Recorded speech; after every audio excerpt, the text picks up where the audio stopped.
Banner హెడ్డింగ్కి, టీవీల్లో డిబేట్లకి, పేపర్లో చర్చలకి నడుస్తాయి. ఇది తిలా పాపం తలా పిడికెడు. అందులో న్యాయ వ్యవస్థ పాత్ర ఉంది, పోలీస్ వ్యవస్థ పాత్ర ఉంది, రాజకీయ పాత్ర ఉంది, అన్ని వ్యవస్థల పాత్ర ఉంది. ఇవాళ రోజున జెన్యూన్ పాలిటిక్స్ ఎక్కడ ఉన్నాయి? ఇవాళ ఉంది. ఫర్ ఎగ్జాంపుల్, ఏం కేసులు పెడుతున్నారు మన ఆంధ్ర తెలంగాణలోనే చూస్తే, ప్రత్యర్థి పార్టీ వాడి మీద ఏదో ఒక దొంగ కేసు పెట్టాలి.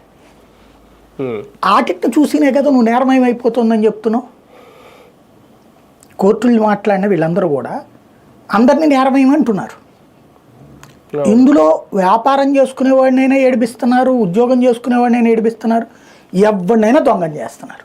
ప్రతీకార రాజకీయాలలో తొలిఘట్టం ఏంటంటే రాజ్యాంగబద్ధంగా నడవాల్సినటువంటి రక్షక వ్యవస్థలు రాజకీయాల కోసం పనిచేస్తున్నాయి, ప్రత్యర్థులను ఇరికించడానికి పనిచేస్తున్నాయి.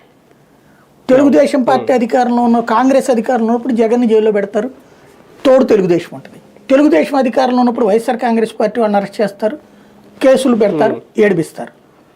వైసీపీ అధికారంలోకి వచ్చి తెలుగుదేశం వాళ్ళ మీద కేసులు పెడుతుంది, ఏడిపిస్తుంది.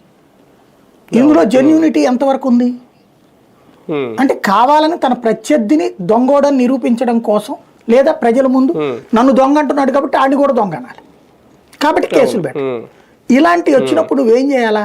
ఒక కోర్టు ముందు పోలీసులు ఇక్కడ తప్పు చేస్తున్నారు, దర్యాప్తు సంస్థలు తప్పు చేస్తున్నాయి, సరే అక్కడ నువ్వు నియంత్రించలేవు, కోర్టు చేతిలో లేదు, నీ చేతిలో ఏముంది?